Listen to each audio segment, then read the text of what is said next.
This is the Cleveland Real Estate Investor Podcast with Mike Reilly and Mike Ferrante. And on this episode, we discuss investors calling our office about managing their properties and what we require to be able to work with them. We also revisit the importance of micro-targeting your investment, getting a second opinion on your investment. We get a temperature check on the Cleveland real estate market from Mike Ferrante, and much more. Stay tuned. But first, a word from our sponsor. Hi, this is Mike Ferrante with Century 21 Homestar and the 21 Mike team. And let's be honest, sometimes selling a house can be a real hassle. If you're in the Heights area, you have to worry about those pesky point of sale violations. You have to do other preparations to get your house ready for showings. And what about staging? That's why we work with Reilly Painting and Contracting to help sellers get top dollar for their house. So give us a call at 216-373-7727 or email info@21mike.com. The 21 Mike team, your one-stop shop for buying and selling.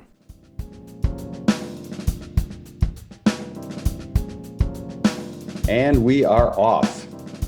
Or no, off on the races. Okay, Mike Ferrante, good afternoon. Yes.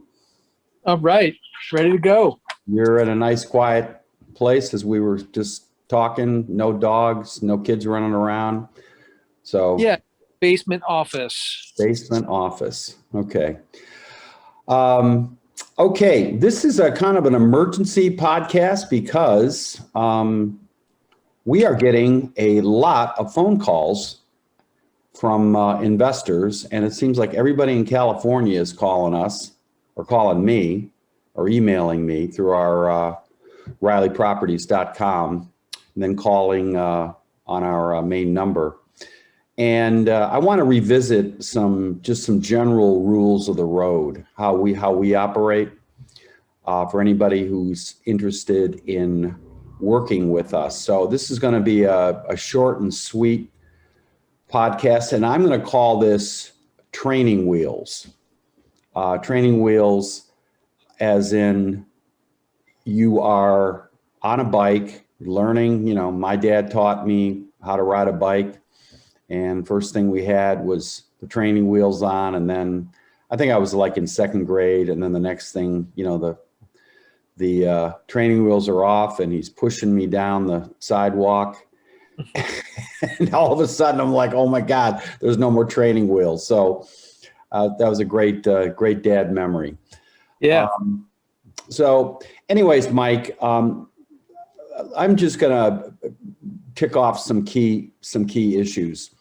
The first issue is if anybody's calling us and has a property in Cleveland that they already bought and they're looking for a new property manager, we're not necessarily interested in taking that business.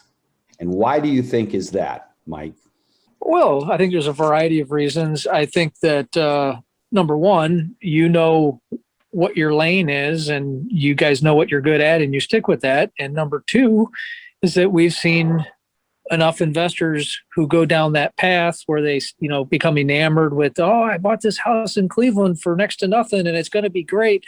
And next thing you know, they're dealing with repairs and evictions and damage, and it just doesn't turn out good for anybody. And of course, our favorite podcast, and some of them actually end up getting shot, right? I had to throw that. Yeah. And that's not an exaggeration. We told a story about my Israeli friend who, after a little while, I cut him loose. I said, I like you. I like working with you, but I can't work in this area. I got to go home at night and not be lying in an alley. And he literally got shot. And fortunately, someone found him, got him to the hospital, and within a couple of weeks, he recovered. But man, scary story. Yes. Well, look, I think the point we're trying to make here is that, and I will make this pretty emphatically, I'm getting a lot of calls from people that have bought a house, have a bad property manager, and guess what? The house is in a terrible location, just terrible. And you know why, and you wonder why they got it for the price they did. It's because it's a bunch of houses where maybe $750, $800 they're getting rents for. And these are long-term rentals. They're in neighborhoods which are not appreciating. In fact, they're slowly going downhill. And yet they're whipping out their calculator and figuring out their algorithms on their cap rate, and somehow their computer is saying, this is a winner.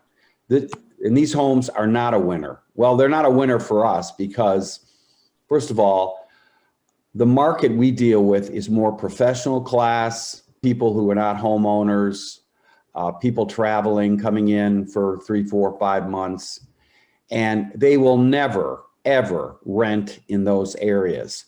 So I am telling these people who I've never met before, it's a seller's market. Why don't you take this opportunity to sell your house and cut your losses while you can before the next recession comes? Your thoughts? Yeah, so this is a great place for me to insert my realtor or real estate broker disclaimer in that, saying that, look, we know that people live everywhere. Investors are going to do what they do. There's some investors who do well buying in inner city properties, and they just factor in, the smart ones factor in these challenges that you're talking about. So we're not saying, don't do it, or, basically we're saying, that's not what we do. That's not what you do. And I would direct them. I'd say, well, great. If you want to do that, there's probably someone else who's better to work with on those types of properties. But I'm with you 100%, Mike. When I first started investing, when I was a younger man, all my stuff was inner city because that's what I could afford. But I used that as a stepping stone to get to some properties. I liquidated what I had and got to some properties that I'm much more comfortable with now. It's no different than an investment portfolio. As people get older, they tend to look for investments that are less risky. And that's just a natural course of things. So, hey, when I was a young man, that's all I could buy, and I did well with it. But then I cashed out and moved into a less risky portfolio. Right. And I think it's like, I walk around like in New York and you look at some of these stores, or you look at some of these bodegas, or you look at some of these, 24-hour little delis, and you wonder, how are these people making money? I mean, really, it can be a dangerous work. People get shot, in these little markets. But for the owners, this is their first stop in the American dream. They own their own store. Yeah, maybe they're scratching a living together, but that's not what I want to do or we want to do at Reilly Properties. We are not set up to do property management for homes that are 50,000, 60,000 and are in troubled areas. Our traffic coming into our website is, again, more geared towards professional, Airbnb, VRBO, and these people are not would give us a 1-star rating at most if we stuck them into that area. I think the other thing, number 2, is we talked about this in one of our podcasts called micro-targeting, where there is a very fine line between an area that is viable and an area that's not viable in Cleveland. And it could be like 3-4 blocks. I had a couple calls this week about some homes, and I'm looking on the map and I'm thinking, well, I'm not exactly sure where that street is. Oh, it's close, it's in that Buckeye, Woodland, Larchmere area, which is becoming kind of a hipster area. Yep. But 6 blocks away, it's not a hipster area. It's a lot of duplexes, and it's a lot of questionable, homes and neighborhood. Your thoughts? Yeah, I agree. I have people call me all the time and they say, well, I have a lead on this property. It's only 6 blocks from the Cleveland Clinic, or it's only 6 blocks from a Case Western. So, certainly if you're a speculator, that could be a good gamble, but I look at it as a gamble. You might as well go to Vegas and put your money on black. It might pay off and it might not. I think that what we are good at is identifying, I don't want to say the sure thing, because there's no guarantees in any business, but we're good at identifying better risks. And I think that's a good way to put it.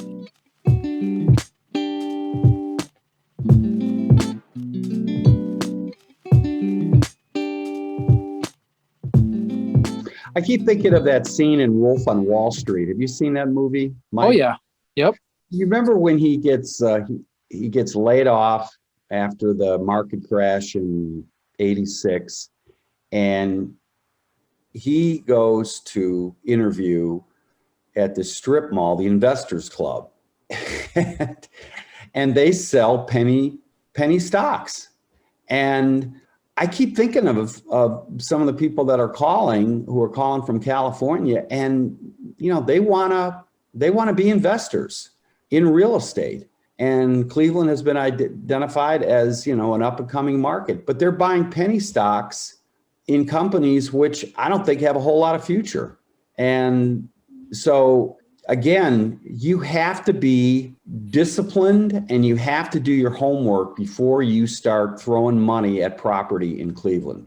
Yeah. And we have any multitude of stories of people who didn't. So anyone who's probably listening to this podcast has probably heard some of those stories, and they probably say, "Oh, I don't want that to be me. I don't want Mike and Mike talking about me." No, we're not going to. No. And if we do, there'll be a lot of pseudonyms. So how did our investor Jacques do? Jacques, ago. Speed on Jacques here. Yeah. So actually, I don't want to say he's coming out of it smelling like a rose, because that's far from the truth. But he got into these 3 properties. He's nearly escaped from one, and he's going to the clutches of one. It's like Little Shop of Horrors. Yeah. I mean, we should be talking about how much money did he make, and how much profit was there. But in all honesty, at this point, we're just trying to stop the bleeding. So there's one. The deal is close to being closed, and he's going to escape that one with either breaking even or maybe even putting a couple dollars in his pocket. And then there's another one where he's only losing about $15,000, and I'm not exaggerating. That's a huge win. He had a huge catastrophic loss at that house where there was some damage, both from some plumbing, a pipe that broke, and then he had squatters, and it was just one thing after another. And he's only going to lose about 15 grand on that one. And then there's the third one that we're working on, and it looks like he may actually make about 10 grand on that one. So they could be net break even almost. Probably net about a -5 or break even is what we're hoping to get him out for. But the guy's had nothing but heartache and headaches for the last year or so that he's owned these properties. It has not been a good experience for Jacques. Let's recap on our investor Jacques from France and rewind the tape. He bought these houses without any input, without doing any homework, correct? Right. He took the advice of a single individual instead of assembling the team, which we talk about all the time. That way, you've got checks and balances. You've got multiple opinions. He jumped in solely based on the opinion of essentially one person. Was this a friend or a realtor or it was a realtor, manager, contractor, kind of all rolled into one. One guy said, "I can do it all for you. Let me just handle everything. Trust me, I can do everything." Well, very careful, Mike, because Training Wheels podcast it's going to be talking about the one-stop shop here for us. So, no, but there's checks and balances. It's not one person. It's not the fox watching the hen house. Okay. And Mike, I mean, truth be told, and as you think about the past 10 years or so that we've worked together, we don't always 100% agree. There's different opinions. Hey, there's this perspective, there's that perspective, and at least you get the whole picture. And then as a client, you can see, okay, well, if I go this way or this way, but it's not the fox watching the hen house. Right. Exactly. Sometimes these deals where, you're buying property on the MLS through a realtor, you call up a realtor, and their number one motivation is to sell you a house, hopefully a house they have the listing so they don't have to split the commission. Right. They're not interested in managing the house. They're not interested in the fact that your investment could go south. They just want to sell the house. And then after that, after it closes, you are on your own. Did that happen with Jacques? Well, in this case, the realtor was also the manager who also was coordinating repairs. So a little bit different situation. But, the problem is it's kind of like, it's not a good example I'm thinking of, but you're right. The one person who doesn't lose is the person who gets paid every time there's a sale, every time there's a repair, every time some construction work is done, anytime someone pays rent. And I guess I'm talking about this, this potential pitfall where I just talked to another guy today, Mike, a Israeli client, who said, look, I'm the only one not making money. My manager is making money every time rent gets collected, every time there's a repair. The contractors who work for him are making money every time something happens. I'm the only one who hasn't made money yet, and this is my investment. So that kind of sums it up. That's what happens when things don't go the way they should, when things aren't managed the way they should be. Right. Exactly. Well, so one guy, he took the advice of one guy, got in there, and then everything started going south because the person who's supposed to manage the house, obviously, if you've got pipe bursts, they're not doing much managing because they're not turning off the water when we have an Arctic freeze come in. Yeah. Management and shut off the water main when it's cold. Yeah. So right away, you've got what we call property management malpractice. Just real basic sort of stuff.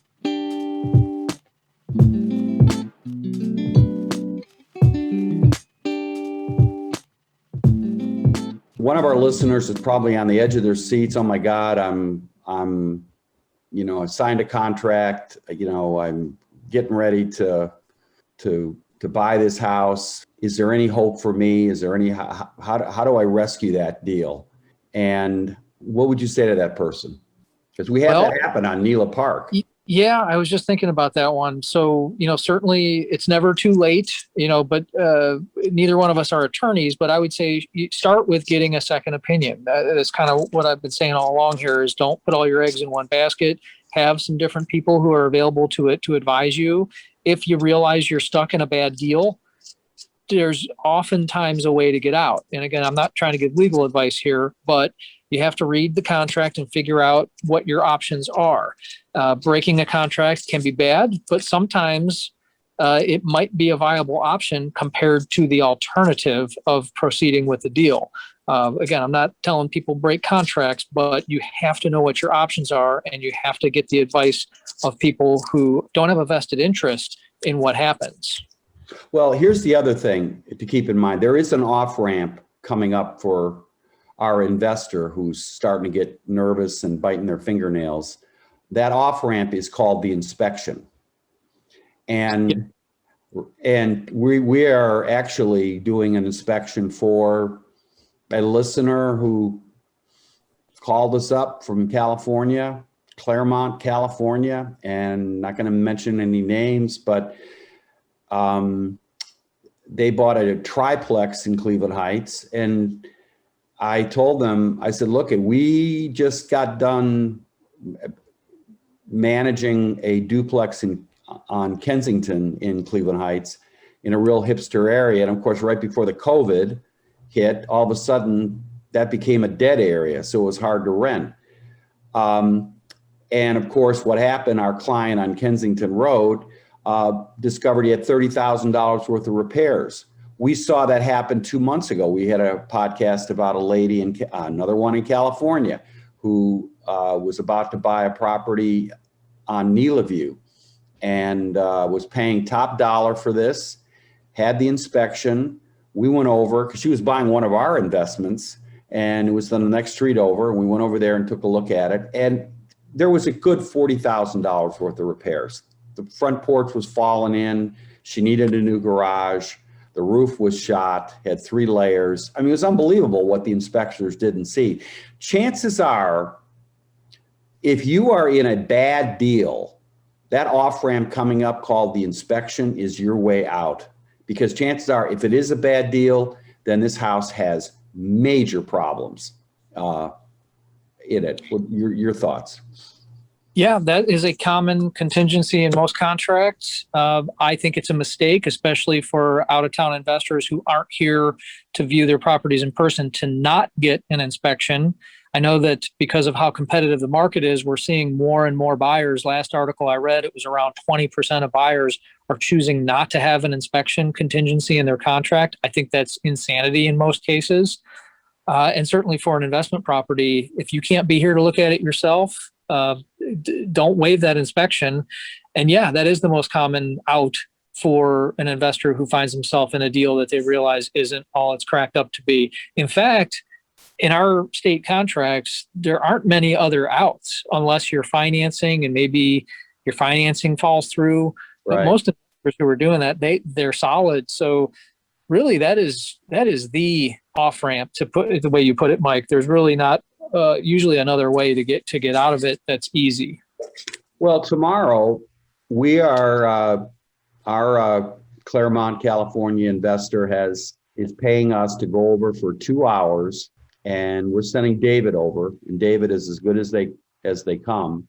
He's going in there and he's going to do a 2-hour walkthrough. And believe me, usually we know right away in 1 hour what if there's anything serious there. He's going to check the porches. He's going to check the electrical. He's going to check the furnace. He's going to check the roof.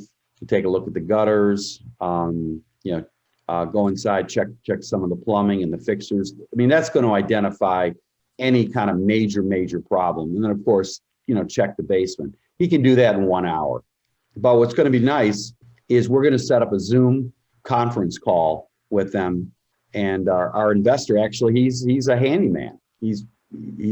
So we start speaking his lingo. He's going to know right away when we show things to him that, yeah, that needs to be repaired. And it's going to be a great way for that guy to have some peace of mind if he pulls trigger on buying this property. So one thing I'm kind of drifting around, and we're touching on different stones here. But going back to my first point about buying a house in a questionable area, you have to have the area is essential. The area that's going to draw good, stable tenants. That's number one. Number two is the house cannot have any landmines in it, like our Neela View house. That's number two. If you get 1 and 2 lined up, then short of overpaying for the property, you should be in pretty good shape.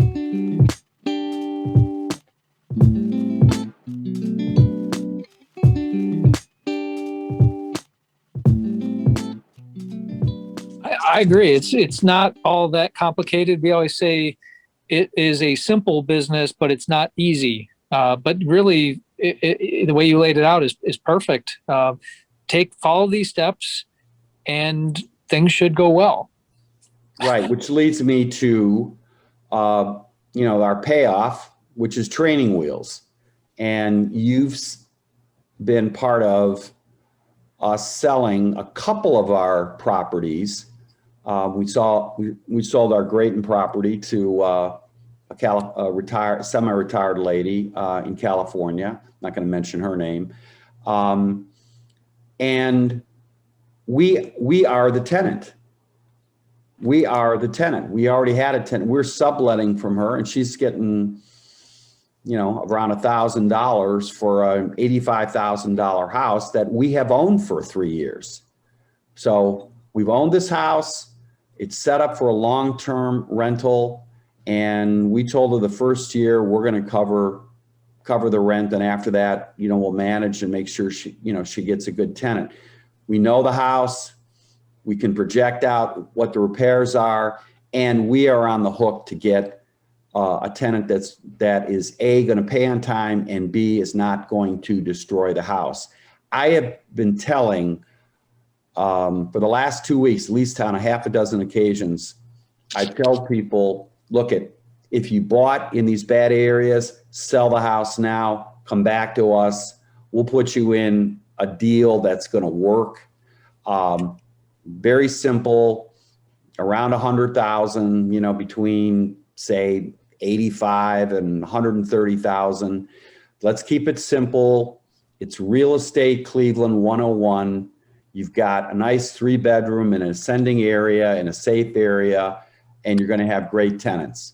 After that, you may want to think about converting it to a short-term Airbnb type house.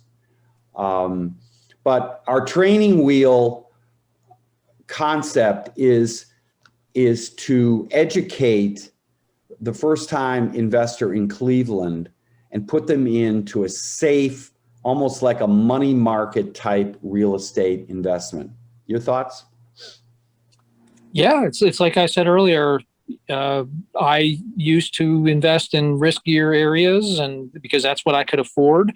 But I think that for folks that are not interested in high risk anymore, kind of like with managing your mutual funds or your stock portfolio, you start to shift to a different type of investment, and that's what you're talking about here, Mike, is just shifting to a different type of investment. Exactly. So let's wrap this up and do a temperature check. Cleveland real estate market.